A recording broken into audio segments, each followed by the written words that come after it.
बिस्मिल्लाहिर्रहमानिर्रहीम, अस्सलाम वालेकुम। मेरा नाम है इबाद अली ख़ान। आज आपके लिए एक नई इन्फॉर्मेटिव वीडियो लेके हाज़िर हुआ हूँ। आज मैं आपको बताऊँगा कि बायोमेट्रिक रेज़िडेंट परमिट जिसे हम बीआरपी कहते हैं वो कैसे हासिल किया जाता है और साथ ही मैं आपको बताऊँगा कि वो कौन-सा ऐसा डॉक्यूमेंट है जो रिक्वायर्ड है यहाँ रहने के लिए, उसको आपने कैसे अप्लाई करना है। तो वीडियो स्टार्ट करने से पहले आप मेरे चैनल को सब्सक्राइब कर लें, लाइक कर लें और बेल आइकन के बटन को प्रेस कर लें। तो नाज़रीन, वीडियो का आगाज़ करता हूँ। बीआरपी जिसे हम बायोमेट्रिक रेज़िडेंट परमिट कहते हैं, वो अप्लाई करने के लिए आपको कहीं जाना नहीं पड़ता, बल्कि जब आप अपनी वीज़ा एप्लीकेशन जो है वो अपने फिल कर रहे होते हैं अपने होम कंट्री से, तो ये उसी का जो है एक प्रोसेस है जिसमें वो आपको वहीं पे ऑप्शन जो होती है वो बताना होता है कि जब आप यूके लैंड करेंगे और यूके लैंड करने के बाद कौन सी ऐसी जगह है जहाँ से आपको, या कौन सा ऐसा ऑफिस है जहाँ से आपको ये रेजिडेंट परमिट कार्ड मिलेगा। जब आप एप्लीकेशन फिल कर रहे होते हैं तो ऑब्वियस सी बात है कि आपको यहाँ का एड्रेस देना पड़ता है कि आप वहाँ जाके कहाँ रहेंगे। वो यूनिवर्सिटी की अपनी अकोमोडेशन भी हो सकती है, आपकी अपनी अकोमोडेशन भी हो सकती है, जो आपके रिलेटिव यहाँ रह रहे हैं या आपके फ्रेंड्स यहाँ पे रह रहे हैं, आप उनका एड्रेस भी दे सकते हैं। या फिर अगर आप कोई रेंटेड प्रॉपर्टी लेना चाह रहे हैं तो आप वहाँ का भी एड्रेस दे सकते हैं। तो वो जब जो पोस्ट कोड होता है उस एड्रेस का जब आप एंटर करते हैं तो वो आगे उनकी सिस्टम में वो आपको एक लिस्ट खोल देता है जहाँ पे आपको सिलेक्ट करना होता है कि कौन सी जो है वो पोस्ट ऑफिस जो आपके अकोमोडेशन के करीब है, वहाँ से आप अपना बीआरपी कार्ड कलेक्ट कर सकते हैं। ये प्रोसीजर आपको ड्यूरिंग फाइलिंग योर एप्लीकेशन उसी टाइम ही मतलब डिसाइड करना होता है, सिलेक्ट करना होता है, क्योंकि यहाँ आने के बाद फिर आप जब यहाँ लैंड करते हैं तो आप जब इमिग्रेशन से गुज़रते हैं तो उनके सिस्टम में जो है ये ऑटोमेटिकली चीज़ जो है वो ट्रिगर कर जाती है कि ये जो साहब हैं या जो भी इन्होंने यहाँ पे एंट्री यूके में की है, तो उनके ऑटोमेटिकली सिस्टम में होम ऑफिस से चला जाता है कि अब इसका रेजिडेंट परमिट कार्ड जो है ना वो प्रिंट करके उस पोस्ट ऑफिस में जो आपने सेलेक्ट किया होता है वहाँ भेज दिया जाए। अच्छा, बीआरपी में जो डिटेल्स वही होती हैं, आपका नाम लिखा हुआ होता है, रेजिडेंट परमिट का नंबर लिखा हुआ होता है, डेट ऑफ बर्थ लिखी हुई होती है, इस तरह की चीज़ें लिखी हुई होती हैं, लेकिन उसके पीछे या उसकी बैक साइड पे जो है ना वो कोई एड्रेस नहीं लिखा हुआ होता जिसे आप as a proof of address कह सकते हैं। एक बात जो है वो बहुत अच्छी हुई है, मतलब बहुत अरसा पहले जब हम यहाँ रहते थे, पहले तो मतलब जिसे कहते हैं ना कि ये बीआरपी कार्ड नहीं होते थे, पहले पासपोर्ट में वीज़ा लगा होता था और वही जो है वो आपका वीज़ा होता था। लेकिन अब इन्होंने यहाँ पे इसको वीज़े को मतलब ख़त्म करके उसको उन्होंने मतलब आपको कैरी ना करना पड़े हर टाइम पासपोर्ट, या आपने कहीं जाना है किसी इंटरव्यू के लिए या किसी काम के लिए तो आपको पासपोर्ट कैरी करने की ज़रूरत नहीं है। उसकी जगह उन्होंने जो है वो ये रेजिडेंट परमिट कार्ड जो है वो इशू करना शुरू कर दिया है। आज से 12-13 साल पहले ये नहीं होता था, पहले पासपोर्ट पे ही वीज़ा लगा होता था और वही आपको कैरी करना पड़ता था। उसके बाद फिर आप अप्लाई करते थे नेशनल इंश्योरेंस, और नेशनल इंश्योरेंस के लिए फिर आपको कॉल करनी पड़ती थी, वेटिंग टाइम होता था नेशनल इंश्योरेंस को अप्लाई करने के लिए। थक जाते थे लोग कि जी 2-2 3-3 घंटे जिसे कहते हैं ना वो कॉल का वेट करना पड़ता है, और नेशनल इंश्योरेंस आने में भी जिसे कहते हैं वो मोर देन 1 मंथ लग जाता था। तो लोगों को ये प्रॉब्लम होती थी कि जब तक नेशनल इंश्योरेंस नहीं होगा तो हम कैसे यहाँ पे काम स्टार्ट कर सकते हैं। अब वो उन्होंने बहुत जिसे कहते हैं चीज़ें जो है ना बड़ी आसान कर दी हैं। अब रेजिडेंट परमिट जब आपको आता है तो उसकी बैक साइड पे ही आपका नेशनल इंश्योरेंस नंबर लिखा हुआ होता है। जब हम यहाँ पर आए थे तो हमने उसी प्रोसीजर से जो है वो अपने आप को उस प्रोसीजर से हम गुज़रे थे। पासपोर्ट था और उसके बाद हमने नेशनल इंश्योरेंस के लिए अप्लाई किया, उसमें तकरीबन 30-35 दिन लग गए आने में। तो उसके बाद फिर आप अप्लाई करते हैं जॉब के लिए, या ज़ाहिर बात है यहाँ पे नेशनल इंश्योरेंस के बगैर जो है वो जॉब नहीं मिलती। तो अब उन्होंने ये अच्छा काम किया है कि रेजिडेंट परमिट के साथ ही उसकी बैक साइड पे आपका नेशनल इंश्योरेंस जो है वो पहले से ही जो है वो प्रिंट होकर जो है वो आ जाता है। तो ये आप कह सकते हैं कि टाइम जो है वो सेविंग है, ना कि पहले बीआरपी आए और उसके बाद फिर आप जिसे कहते हैं दोबारा नेशनल इंश्योरेंस के लिए अप्लाई करें।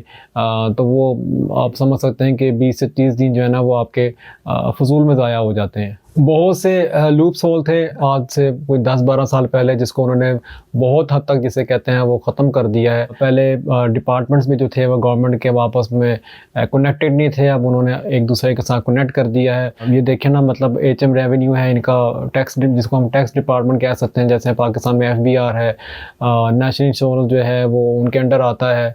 तो वो पहले होम ऑफिस के साथ जो थे वो कनेक्टेड नहीं थे, अब वो उनके साथ उन्होंने कनेक्ट कर दिया है इस चीज़ को। तो ये अच्छी बात है, मतलब एक पॉजिटिव जो है, मतलब एवरीथिंग जो है ये इसको डिजिटलाइज करते जा रहे हैं, और जिसे कहते हैं ना, मतलब ताकि लोगों को जो है ना वो कम से कम जो है ना वो परेशानी हो। तो ये एक आप समझ सकते हैं कि एक पॉजिटिव जिसे कहते हैं वो चीज़ है उन लोगों के लिए जो फर्स्ट टाइम यहाँ पर आते हैं।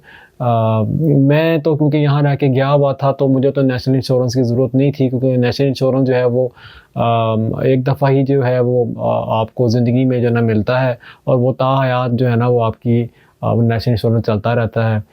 तो मुझे तो ज़रूरत नहीं थी। उन्होंने वही नेशनल इंश्योरेंस मेरे बीआरपी कार्ड के पीछे प्रिंट किया हुआ है, जो मेरे पास आज से जो 13-14 साल पहले मौजूद था। क्योंकि जब मैंने अपनी वीज़ा एप्लीकेशन फ़िल की थी, तो वहाँ पे उन्होंने पूछा था कि आपके पास क्या नेशनल इंश्योरेंस नंबर है।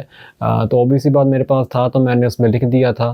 तो वही जो है ना प्रिंट होकर जो है वो मेरे बीआरपी कार्ड के पीछे प्रिंट हुआ आया है। अब मैं आपको बताता हूँ कि यहाँ पहुँचने के बाद और आपका बीआरपी रिसीव होने के बाद वो कौन सा ऐसा डॉक्यूमेंट है या वो कौन सा ऐसा कार्ड है जो बहुत इंपॉर्टेंट है, जिसे आपको आते ही यहाँ पे आफ्टर रिसीविंग योर बीआरपी आपको अप्लाई करना चाहिए। वो है प्रोविजनल लाइसेंस। इसको आम ज़बान में आप लर्निंग लाइसेंस भी कह सकते हैं। यहाँ इसको प्रोविजनल लाइसेंस जो है वो कहा जाता है, और वो आपको आते साथ जो है बीआरपी रिसीव करने के बाद अप्लाई करना चाहिए। उसको अप्लाई करने का प्रोसीजर जो है वो मैं आपको बता देता हूँ। आप पोस्ट ऑफिस जाएँ, और पोस्ट ऑफिस जाके डीवीएल का फॉर्म आप वहाँ पे पड़े हुए होते हैं वो लें। वहाँ पे अपनी सारी डिटेल जो है वो पुट करें, जो रिक्वायरमेंट जो उन्होंने मांगी है उसमें एक जो है वो पासपोर्ट साइज़ पिक्चर है वो आपको पेस्ट करनी पड़ती है, और आपका अपना एड्रेस लिखना पड़ता है कि आप कहाँ पे रह रहे हैं। तो ये चीज़ें आपको फिल करनी पड़ती हैं। मैं आपके साथ अभी वो फॉर्म फिर शेयर भी कर देता हूँ। और वहीं पोस्ट ऑफिस में आपने जो है ये अपना फॉर्म सबमिट कराना होता है। वो आपसे फ़ीस चार्ज करते हैं, और साथ आपको उस फॉर्म के साथ अपना बीआरपी, जिसे बायोमेट्रिक रेजिडेंट परमिट कहते हैं, वो डिस्पैच करना पड़ता है। डिस्पैच इस वजह से करना पड़ता है कि उन्होंने वेरिफिकेशन करनी होती है कि ये जो साहब जो है ये अप्लाई कर रहे हैं, या स्टूडेंट अप्लाई कर रहा है, या कोई स्किल्ड वर्कर अप्लाई कर रहा है, इसका पास वैलिड जो है वो रेजिडेंट परमिट है भी कि नहीं। क्योंकि विज़िटर जो यहाँ पर होते हैं, जो यहाँ पे विज़िट करने के लिए आते हैं, वो ये प्रोविजनल लाइसेंस अप्लाई नहीं कर सकते। प्रोविजनल लाइसेंस अप्लाई करने के लिए आपको मोर देन 6 मंथ्स यहाँ रहना पड़ता है, या आपके पास मोर देन 6 मंथ्स का वीज़ा हो। ऑब्वियस सी बात है, विज़िट वीज़े में तो ये पॉसिबल नहीं है, क्योंकि उसका तो ड्यूरेशन ही जो है वो 6 मंथ्स है, आफ्टर और बिफोर 6 मंथ आपको यहाँ से जाना पड़ता है। साथ ही आपको एक रिकॉर्डेड डिलीवरी करवानी पड़ती है, जो कि आपका बीआरपी जो है वो डिस्पैच हो रहा है, ताकि आपको पता लग सके कि वहाँ पे आप उसको ट्रैक कर सकें कि वहाँ पे वो रिसीव हुआ भी है कि नहीं हुआ है। और उसके साथ आपको एक इन्वेलप भेजना पड़ता है, जिसको आप रिटर्न इन्वेलप कहते हैं, ताकि जब आपका वो कार्ड जो प्रोविजनल लाइसेंस है वो तैयार हो जाए, तो वो आपके एड्रेस पे जो है वो डिस्पैच हो जाए। समटाइम्स ऐसा होता है कि बीआरपी कार्ड जो है वो पहले आ जाता है, और जैसे कहते हैं ना आपका जो प्रोविजनल लाइसेंस है वो बाद में आता है। और समटाइम ऐसा होता है कि प्रोविजनल लाइसेंस पहले आ जाता है, और जैसे कहते हैं कि आपका जो बीआरपी है वो बाद में आता है। समटाइम वो इकट्ठे भी आ जाते हैं, ये डिपेंड करता है। आज से कोई 10-12 साल पहले जो था वो पासपोर्ट भेजना पड़ता था आपको, अब आपको बीआरपी भेजना पड़ता है। जी नाज़रीन, ये है वो फॉर्म जो मैं आपको बता रहा था, इसको D1 फॉर्म कहते हैं। ये आपको पोस्ट ऑफिस जाएंगे तो वहाँ पे ये फ्री आपको मिल जाएगा। इसको वहीं पे फिल करें। इसमें अपनी सारी डिटेल जो है वो पुट करें, अपना फर्स्ट नेम, सर नेम, आपकी डेट ऑफ बर्थ, आप कहाँ रह रहे हैं, आपका जो एड्रेस है, यहाँ पे आपने अपनी एक पासपोर्ट साइज़ पिक्चर जो है वो पेस्ट करनी होती है। ये फॉर्म आपको फिल करना पड़ता है।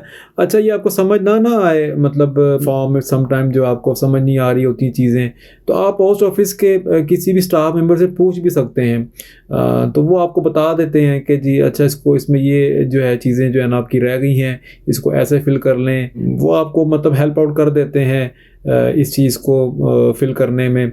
यहाँ पे आपको जो है वो अपनी हेल्थ से रिलेटेड जो है वो चीज़ें बतानी पड़ती हैं, टिक करनी पड़ती हैं कि अगर आपको कोई किसी किस्म की जो यहाँ पे डिजीज़ लिखी हुई हैं, कोई ऐसी डिजीज़ तो नहीं है, क्योंकि ये उनके रिकॉर्ड में चली जाती हैं ये चीज़ें, इसलिए वो आपसे पूछ लेते हैं। सिग्नेचर करें, उसके बाद इसको अपना पोस्ट ऑफिस में जो है वो डिस्पैच करें विद योर बीआरपी कार्ड, या जो भी मतलब आपको पोस्ट ऑफिस का स्टाफ मेंबर बताएगा, वो डॉक्यूमेंट आपने डिस्पैच करना होता है।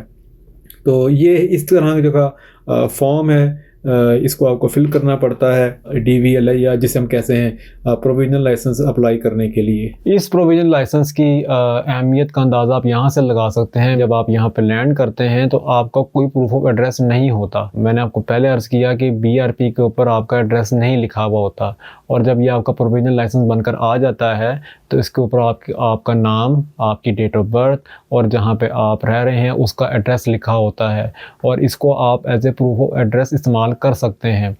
प्रूफ ऑफ एड्रेस के बगैर आप बैंक अकाउंट नहीं खुलवा सकते।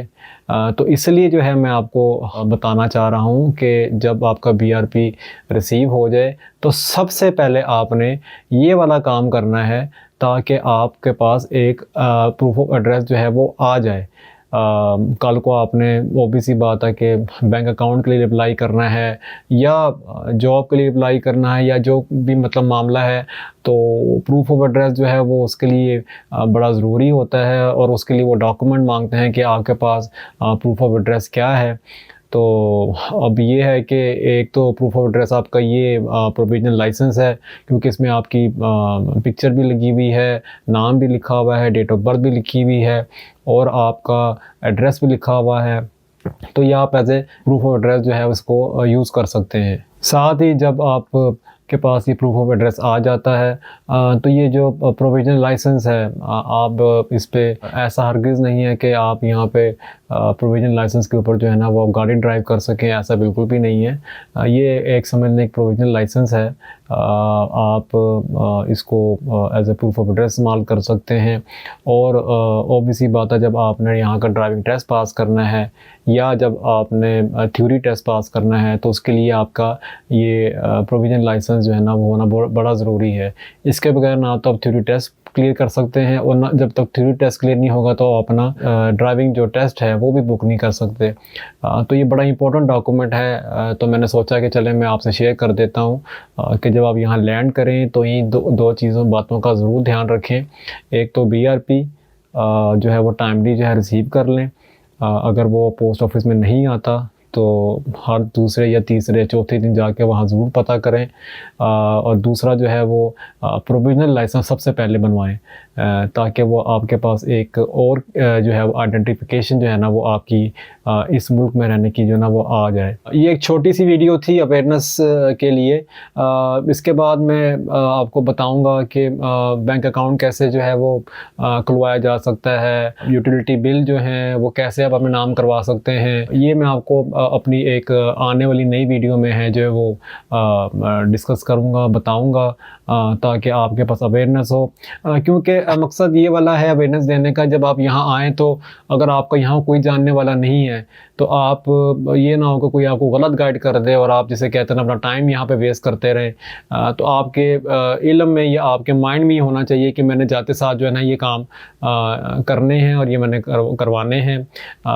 तो ये एक इंफॉर्मेटिव वीडियो थी, मैंने कहा चलें आपके साथ शेयर कर देता हूँ। जी नाज़रीन, तो ये आपसे शेयर कर दूं कि ये एक मुझे सैंपल मिला था कि BRP कार्ड किस किस्म का होता है, तो ये एक मुझे सैंपल मिला है तो मैंने कहा चलें आपसे मैं शेयर कर देता हूँ। आप देख सकते हैं इसकी फ्रंट साइड के ऊपर नाम लिखा हुआ है, डेट ऑफ बर्थ लिखी हुई है। ये ऊपर जो है राइट कॉर्नर पे ऊपर यहाँ पे इसका रेजिडेंट परमिट लिखा हुआ है और नीचे लिखा हुआ है कि ये किस वीज़े पर है, मतलब इस पर इंडेफिनिट लीव टू रिमेन लिखा हुआ है। अगर आप स्टूडेंट वीज़े पर आएंगे तो ऑब्वियसली बात है यहाँ पे स्टूडेंट वीज़ा लिखा हुआ होगा, और अगर आप स्किल्ड वर्कर वीज़े पे आएंगे तो यहाँ पे स्किल्ड वर्कर लिखा होगा, और साथ ही इसके नीचे सर्टिफिकेट और स्पॉन्सरशिप का जो नंबर है वो भी लिखा जाता है। ये इसकी बैक साइड है।